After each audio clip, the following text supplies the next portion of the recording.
कांग्रेस महासचिव और पूर्व डिप्टी सीएम सचिन पायलट ने कहा कि सरकार में सत्ता के अलग अलग केंद्र बन गए, किसी को मालूम नहीं कि मंत्री कैबिनेट में है या नहीं। संगठन कुछ बोलता है और सरकार कुछ बोलती है। सरकार में 3 लोग कुछ अलग बोलते हैं। पायलट ने कहा कि ये बिखराव बहुत जल्दी हो गया। आमतौर पर 3-4 साल बाद ही खिंचाव होता है सरकारों के अंदर, लेकिन यहाँ मैं देख रहा हूँ कि बहुत शुरुआत में ही अलग अलग सत्ता के केंद्र बन गए। उसका नुकसान लोगों को होता है। पायलट ने जोधपुर में मीडिया के सवालों के जवाब में ये बातें कही। पायलट बोले कि आरपीएससी भंग करने की बात पर हर कोई किनारा कर रहा है। आरपीएससी भंग करने की पायलट की मांग पर किरोड़ी लाल मीणा के बयान पर उन्होंने कहा कि अगर सरकार की इच्छा शक्ति हो तो भंग किया जा सकता है। चुनाव से पहले तो बड़ी बड़ी बातें किया करते थे, लेकिन जब आरपीएससी भंग करने की बात आती है तो हर कोई किनारा कर रहा है। आरपीएससी पर लोगों का अब विश्वास नहीं रहा। फोन टैपिंग मामले में पायलट ने कहा कि सुप्रीम कोर्ट के बारे में सरकार जाने वही बता सकती है। 1 स्टेट 1 इलेक्शन पर पायलट ने कहा कि चुनाव एक साथ कैसे संभव हो सकता है। भाजपा जब भी आती है कोई ना कोई शिगुफा छोड़ देती है। उन्होंने कहा कि सरकार कौन चला रहा है कुछ समझ नहीं आ रहा। कभी कोई नेता कुछ कह जाता है और कभी कोई।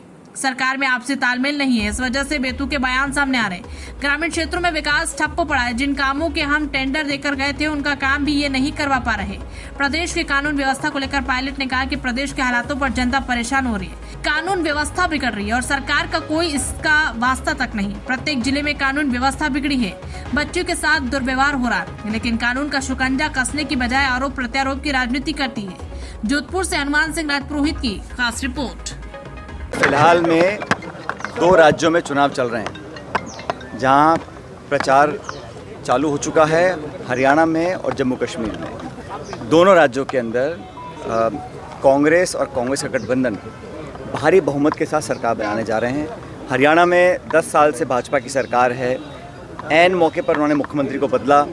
कहीं ना कहीं उन्होंने अपनी हार को स्वीकार किया है और जो माहौल पूरे हरियाणा में बना है उसको देखकर मैं कह सकता हूं कि हम प्रचंड बहुमत, मुझे लगता है ऐतिहासिक बहुमत हरियाणा की जनता कांग्रेस पार्टी को देगी और एक बार वहां पर दोबारा कांग्रेस की सरकार बनने जा रही है। जम्मू कश्मीर के अंदर हमारा गठबंधन है और वहां बहुत सारे राजनीतिक षड्यंत्र रचे गए पिछले कई सालों में, लेकिन वहाँ की जनता, वहाँ की आवाम भी जमहूरियत में विश्वास रखती है और मैं उम्मीद करता हूँ कि 3 चरण का चुनाव जो होगा और जब मतगणना होगी उसके बाद वहाँ पर दोबारा कांग्रेस और कांग्रेस के गठबंधन की सरकार बनेगी। इंडिया अलायंस का जो एक राष्ट्रीय गठबंधन बना है वो लगातार आगे बढ़ रहा है।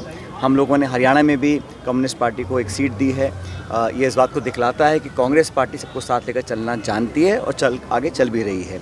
बाकी 2 राज्य हैं, झारखंड, महाराष्ट्र, वहाँ पर भी चुनाव होने हैं और मुझे बड़ा आश्चर्य है कि वो दल, वो पार्टी, वो सरकार जो दावा करते थे कि एक राष्ट्र एक चुनाव कराने का, वो ऐसा माहौल नहीं बना पा रहे हैं जहाँ निर्वाचन आयोग 4 राज्यों में चुनाव एक साथ करा सकता है। राजस्थान में अनेक उपचुनाव होने बाकी हैं, उत्तर प्रदेश में उपचुनाव होने बाकी विधानसभा के, उसकी भी घोषणा अभी तक हुई नहीं है। तो कहीं ना कहीं कथनी करने में फ़र्क है, लेकिन ये बात स्पष्ट है कि राहुल गांधी जी के नेता प्रतिपक्ष बनने के बाद जिस तरह का रवैया सरकार का रहा, सरकार अब बैकफुट पर है। एजेंडा विपक्ष तय कर रहा है, जवाबदेही हम तय कर रहे हैं। सदन के अंदर, सदन के बाहर तमाम मुद्दों पर सरकार को बैकफुट पर आना पड़ा। जो विधेयक लेकर आए पार्लियामेंट में उस पर उनको विड्रॉ करना पड़ा। तो जो बहुमत का घमंड और अहंकार 10 साल था वो जनता ने 4 जून को उतार दिया है। 4 जून के बाद एक नई सच्चाई, नई असलियत देश के सामने आई है और मुझे खुशी है कि राहुल गांधी जी ने कांग्रेस पार्टी के आग्रह को स्वीकार किया, नेता प्रतिपक्ष बने हैं और जिस प्रकार वो सरकार की जवाबदेही तय कर रहे हैं वो भी अपने आप में एक बदले हुए माहौल को दर्शाता है। और मैंने देखा है जब भी भाजपा बैकफुट पर आती है वो सीधा सीधा राहुल गांधी जी को टारगेट करते हैं। वो कोई स्टेटमेंट देते हैं, सरकार को कटघरे में खड़ा करते हैं तो उनके ऊपर लांछन लगाना, विरोध करना, ये उनकी आदत बन चुकी है। लेकिन हमें जनता में पूरा विश्वास है। कांग्रेस पार्टी लगातार मजबूती से आगे बढ़ रही है। जिन जिन राज्यों में चुनाव होंगे वहाँ पर हम सरकार बनाएंगे और जहाँ विपक्ष में है वहाँ पर भी नई ऊर्जा कार्यकर्ताओं को मिली है, नेताओं को मिली है।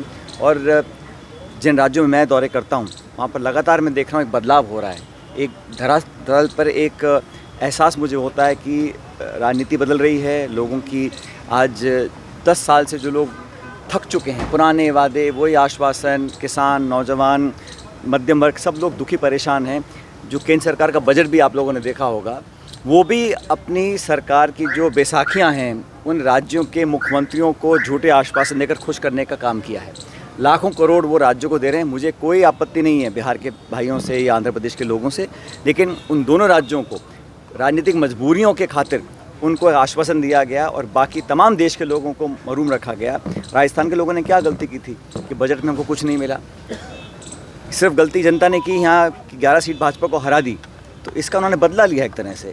तो इस प्रकार का भेदभाव और पक्षपात जब होता है तो वो एक लोकतंत्र के लिए अच्छा संकेत नहीं है। लेकिन हम लोग मजबूती से काम कर रहे हैं, संगठन लगातार काम कर रहा है और आने वाले उपचुनावों के अंदर सभी सीटों पर कांग्रेस पार्टी जीतने वाली है। राजस्थान में लॉ एंड ऑर्डर की स्थिति खराब है, उसको लेकर कांग्रेस को आज जहाँ हम खड़े हैं जोधपुर के अंदर, लगातार यहाँ पर जो दुष्कर्म हो रहे हैं, लॉ एंड ऑर्डर एक तरह से बिखर चुका है और राज्य सरकार की जिम्मेदारी बनती है। अब आज भी मैं देखता हूँ केंद्र सरकार तो मनमोहन सिंह जी को कोसती है कि 10 साल पहले यूपी सरकार ने ये किया वो किया, लेकिन आपके हाथ में लॉ एंड ऑर्डर है और ऐसा कोई जिला नहीं है जहाँ पर डकैती, बलात्कार, दुष्कर्म, तमाम तरह के एंटी सोशल एलिमेंट्स अपने पैर पसार रहे हैं और सरकार नाकाम है। सरकार में मल्टीपल पावर सेंटर बन चुके हैं।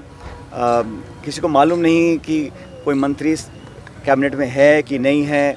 संगठन कुछ बोलता है, सरकार कुछ बोलती है, सरकार में 3 लोग अलग बातें बोलते हैं। तो ये जो बिखराव है बहुत जल्दी हो गया। आमतौर पर 3-4 साल के बाद ये खिंचाव होता है सरकारों के अंदर, लेकिन यहाँ मैं देख रहा हूँ कि बहुत शुरुआत में ही अलग अलग सत्ता के केंद्र बन गए हैं। उसका नुकसान लोगों को होता है। जो नीति निर्माण होती है, गवर्नेंस होती है, ग्रामीण क्षेत्रों में विकास बिल्कुल ठप पड़ा है। जिनके वर्क ऑर्डर हम देख गए थे उन कामों को भी नहीं करा पा रहे हैं। तो मिसमैनेजमेंट भी है और मुझे लग रहा है कि भारतीय जनता पार्टी से लोग बहुत जल्द उनका मन उठ चुका है।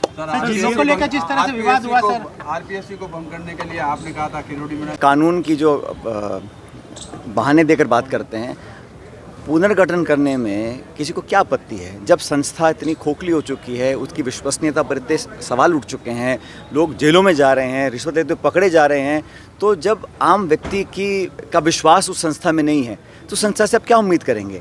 और नए सिरे से अगर उनकी नियुक्तियों के अंदर जो पारदर्शिता वाले मापदंड होने चाहिए वो क्यों नहीं हो सकते हैं? और दोबारा से शुरुआत करके इसका पुनर्गठन क्यों नहीं किया जा सकता? अगर अच्छा शक्ति है, कोई करना चाहे तो कर सकता है, और नहीं करना है तो आप बहाने 100 दे सकते हैं। कानूनी अड़चन है, संवैधानिक अड़चन है, फलाना है, ढिमकाना है, लेकिन कोई करना चाहे, क्योंकि नौजवानों के भविष्य से खिलवाड़ करने का अधिकार किसी को नहीं है, किसी दल को, किसी पार्टी को, किसी नेता को। और जो नियुक्ति के मापदंड होते हैं उसको स्पष्ट किया जाना चाहिए और ऐसे बनाया जाए ताकि भविष्य में इस प्रकार की संभावना खत्म हो जाए। तो आरपीएससी की विश्वसनीयता खत्म हो चुकी है, उसको जीवित करना बहुत ज़रूरी है, क्योंकि नौजवानों का भविष्य जो है उस पर टिका हुआ है। और रोज़गार के मुद्दे पर भाजपा बैकफुट पर ही है। और रोज़गार आप घोषणा कर रहे हैं कि हमने 4 लाख नौकरियों का संकल्प लिया है। संकल्प क्या होता है, घोषणा क्या होती हैं? आप जो हम लोग नौकरियाँ दे गए थे उनके पत्र जारी कर दीजिए। तो इस प्रकार नौजवानों को भी लगता है भाजपा के जो चालें वो समझ में आ रही हैं। विदेश यात्रा पर है, कांग्रेस सवाल भी खड़े कर रही है कि कोर्ट की तरफ से एक था कि विदेश जाएँ तो आप पूछ के जाएँ या कोर्ट को बता के जाएँ।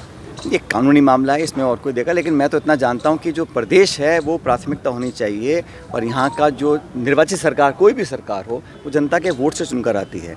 अगर शिक्षा, चिकित्सा, कानून व्यवस्था, गवर्नेंस, डेवलपमेंट, विकास ग्रामीण क्षेत्र में, शहरी क्षेत्र में नहीं हो रहा है, लोग परेशान। इस बार गर्मी में क्या हाल हुआ, पानी बिजली की इतनी किल्लत पहले कभी नहीं देखी और गर्मी हर साल पड़ती है। तो प्रबंधन की, इच्छा शक्ति की, ब्यूरोक्रेसी के ऊपर अपना प्रभाव रखने की कमी सरकार में मुझे साफ दिखाई दे रही है।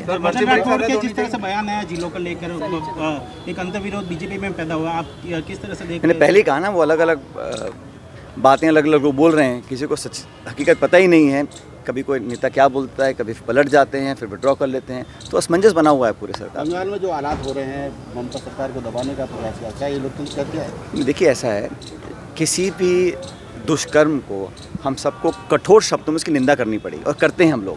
किसी सरकार हो, कोई शासन प्रशासन हो, लेकिन बच्चियों के साथ बलात्कार हो रहा है और जिस बर्बरता से किया गया उसको कौन सही मान सकता है? मैं तो कहता हूँ उस पर उचित कार्रवाई होनी चाहिए। सुप्रीम कोर्ट ने उस पर संज्ञान लिया है, सीबीआई जांच कर रही है, राज्य सरकार भी कर रही है, मिलकर उसका समाधान हो, ताकि भविष्य में इस प्रकार की घटनाएं अगर होती रहेंगी तो सभ्य समाज के लिए बहुत ही खतरे की घंटी है और ऐसा होना नहीं चाहिए। किसी भी देश प्रदेश में कहीं पर भी नहीं होना चाहिए। सर, ऑडियो टेपिंग मामले में राज्य सरकार ने सुप्रीम कोर्ट में अर्जी देते हुए केस वापस लिया है सर, जांच को लेकर क्या कुछ कहेंगे सर? आपका क्या? तो सरकार बताए कि उन्होंने क्यों किया, किस लिए किया है।